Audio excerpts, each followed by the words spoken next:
Hi everyone. Let's learn about the concept of scan scheduling and about C-scan scheduling in this lecture. So previously we learned about FCFS scheduling and about SSTF scheduling in my previous lecture video.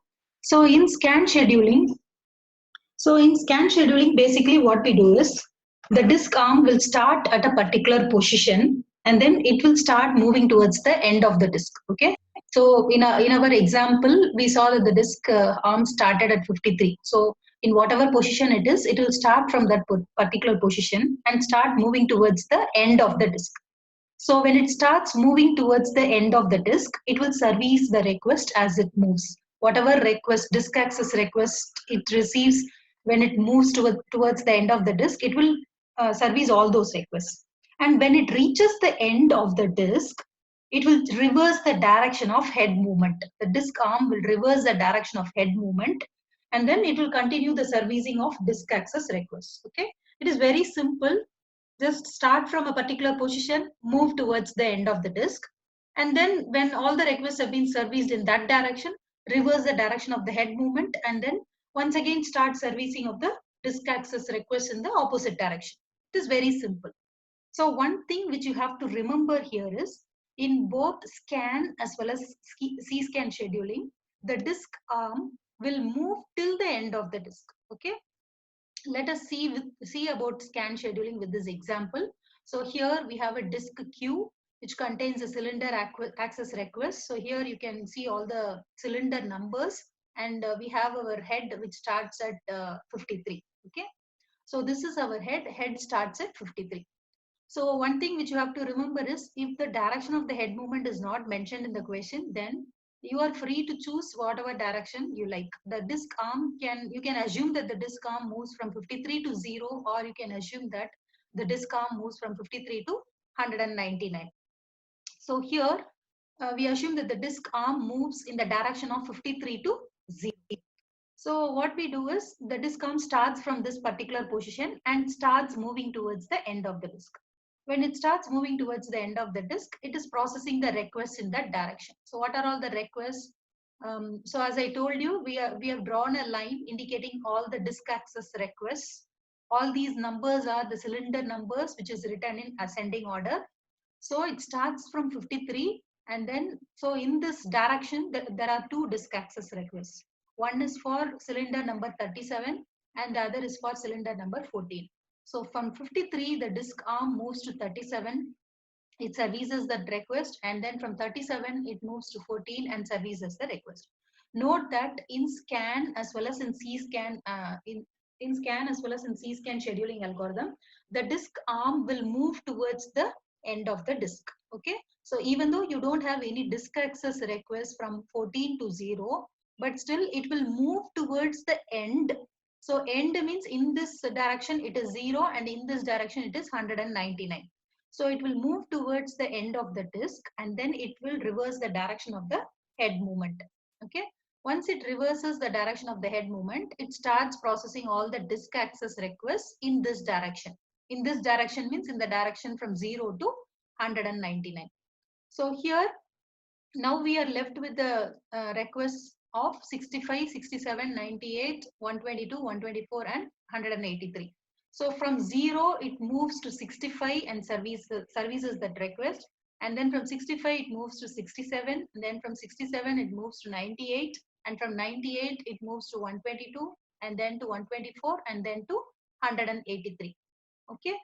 So this is about scan scheduling. It is also called as elevator algorithm because the disk arm will be continuously moving back and forth. Okay, the disk arm continuously moves back and forth across the disk, and that's why it's also called as the elevator algorithm.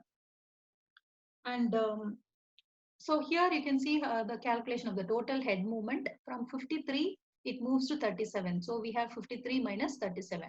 From 37, it moves to 14. So we have 37 minus 14.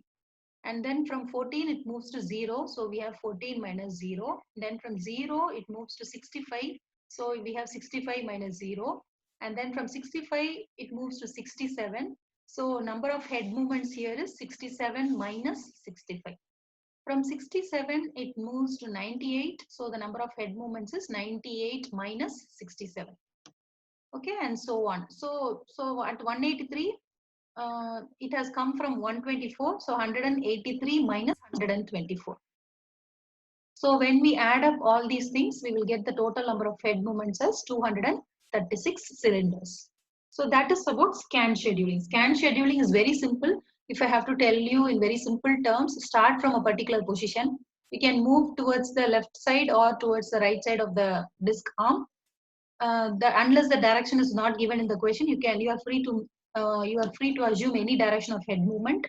So here it is moving from 53 to 0. So it services all the requests which is coming along in its direction as it processes the requests. And then from 0, so here we have requests till 14 only. But then in scan scheduling and C-scan scheduling, the disk arm will move towards the end of the disk. That is the important thing which you have to remember.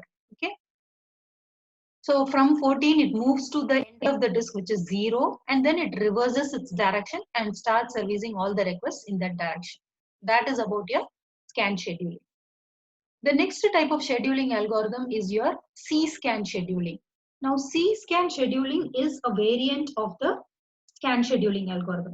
Now, so I didn't tell you about the disadvantage of the scan scheduling here, due to which we have the C-scan scheduling algorithm. The disadvantage of the scan scheduling is, in scan scheduling, it is actually following a policy that once the disk head reaches to one end of the disk, it reverses its direction. And what it does, it services all the requests on the return trip. Okay. So it has actually started from 53 and is following this path only. But then again, when it reverses its direction also, it is servicing all the requests which is closer to it. Actually, it was traversing this path only, and when it reverses its direction, again it is following the same path and giving priority to the cylinder access request in that same path only. So what will happen is, the time for cylinder access request for 65 or 67 might be the waiting time. The waiting time for accessing the cylinders 65 or for accessing the cylinders 67 might be very less. But think about the waiting time for accessing the cylinders 183 or for accessing the cylinders 124. They might be waiting for a longer amount of time. By the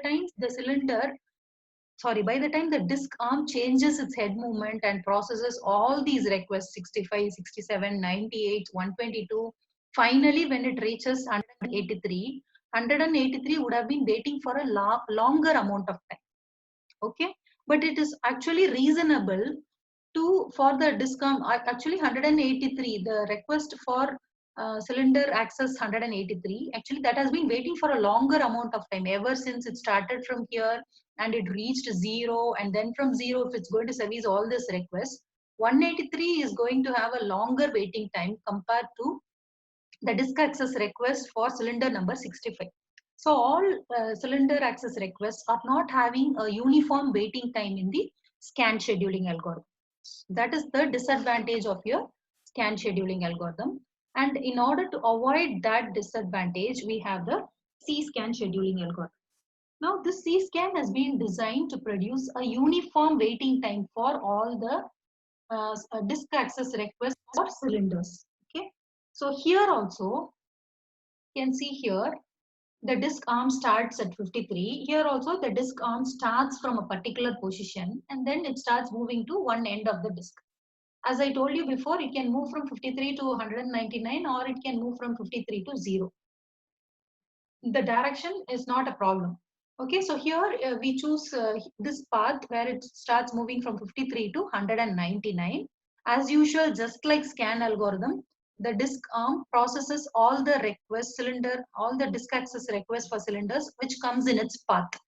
Okay, from 53 to 183, whatever requests have come, all those requests are serviced in the path by the disk arm.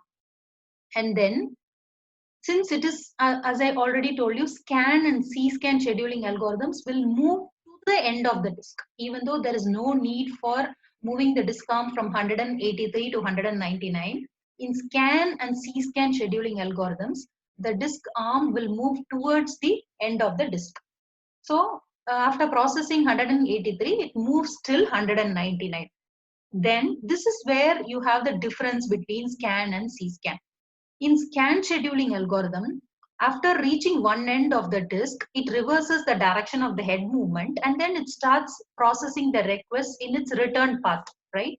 But then in C-scan, the disk arm, once it reaches the end of the disk, it straight away moves to the, it reaches from one end to the disk and then it straight away moves to the other end of the disk without servicing any request on its return path.